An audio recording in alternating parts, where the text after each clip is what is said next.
వాళ్ళు ఎక్కుతారు పైన ఉన్నారు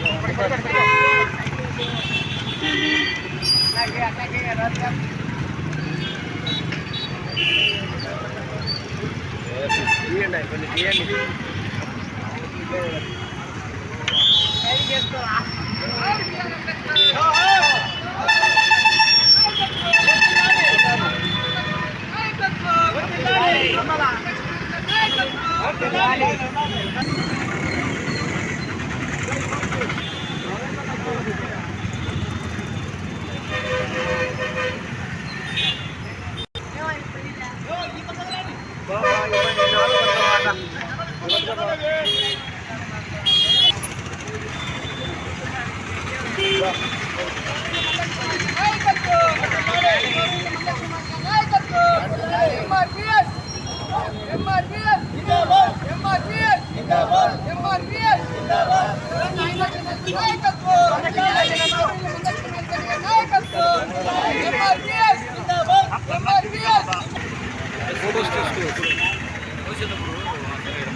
నినాదాలు చెప్పండి.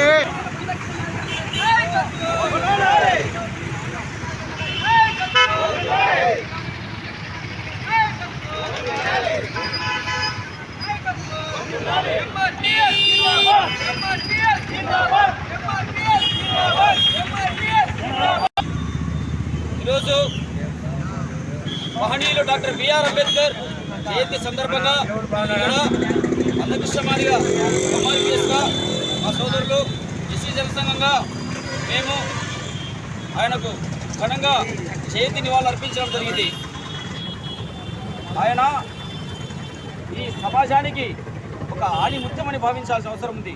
ఆ మహనీయులు ఈ సామాజిక సమానత్వం కోసము సమాజంలో వివక్షత ఉండకూడదనే ఒక ఆశయంతో దళితుల కోసం దళితులు ఎదుర్కొన్నటువంటి అనేక అవమానాలను అన్యాయాలను వాటిపైన పోరాటం చేసి వ్యవస్థలు లేకుండా నిర్మూలించాలని చూసినటువంటి మహనీయుడు డాక్టర్ బిఆర్ అంబేద్కర్ అని చెప్తున్నాను. అదేవిధంగా డాక్టర్ బిఆర్ అంబేద్కర్ ఒక్కడివాడు కాదు, అందరివాడు అనేది సత్యం. దళిత జాతి ముద్దుబిడ్డ డాక్టర్ బిఆర్ అంబేద్కర్ దేశానికి ఒక ముద్దుబిడ్డలా పులిబిడ్డలా ఫస్ట్ కొడుకులా నిలిచాడని చెప్పి మేము ఈరోజు ఈ జయంతి సందర్భంగా తెలియజేస్తున్నాం. మహిళల పట్ల అయితేనేమి ఈ భారతదేశంలో భారతీయులు స్వతంత్రం వచ్చింది కానీ వ్యక్తిగత స్వాతంత్రం రాలేదు. వ్యక్తిగత స్వేచ్ఛ అవసరమని మహిళలకు ఓటు హక్కును కల్పించాడు, పోటీ చేసే స్వేచ్ఛనిచ్చాడు, అనేక మహిళా బిల్లులను ప్రవేశపెట్టాలని చెప్పి రాజ్యాంగ సంస్కరణలు ఆయన పేర్కొన్నారు. అలాగే 12 గంటల కార్మిక వ్యవస్థను 12 గంటలు పనిచేసేటటువంటి శ్రమదోపిడీ విధానానికి ఆయన పూర్తిగా ఆ శ్రమదోపిడీ విధానాన్ని నిర్మూలించడం కోసం ఆనాడులోనే బ్రిటిష్ వైస్రాయ్తో మాట్లాడి 8 గంటల పని విధానాన్ని తీసుకొచ్చాడు. చెప్పి ఒక కార్మికుడిగా కాదు, లక్షల జీతం తీసుకుంటున్న ప్రభుత్వ ఉద్యోగులు కూడా ఈరోజు ఆ పని గంటలు తీసుకొచ్చిన ఆయన కాబట్టి ఆయన స్మరించుకుంటున్నామని చెప్పి తెలియజేస్తాము.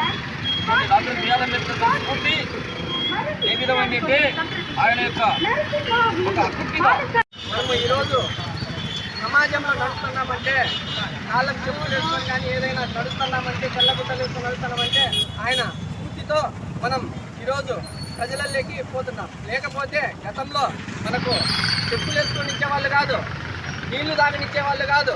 ఎన్నో అవమానాలకు గురైన మనము ఆయన ఎన్ని అవమానాలు పడి ఎంతో గొప్ప మహిళుడై మన కోసమే రాజ్యాంగాన్ని రాసి ఓటు హక్కును కల్పించి ప్రతి ఒక్కరికి ఓటు సమానంగా మహిళలకు కానీ సమానంగా ఓటు హక్కు కల్పించి మనకు ఎంతో స్వేచ్ఛను కలగజేసిన డాక్టర్ బిఆర్ అంబేద్కర్ గారికి ఈరోజు నివాళులు అర్పించడం జరిగింది. ఈ సందర్భంగా గవర్నమెంట్ వరలక్ష్మీ గారు ఆదేశాల మేరకు ఎన్డీఏ కూటమికి మద్దతుగా మేము ఎంఆర్పిఎస్ ఎన్డీఏ కూటమికి మద్దతుగా ప్రచారంలో కొనసాగిస్తాం. ఈరోజు జై మాదిగా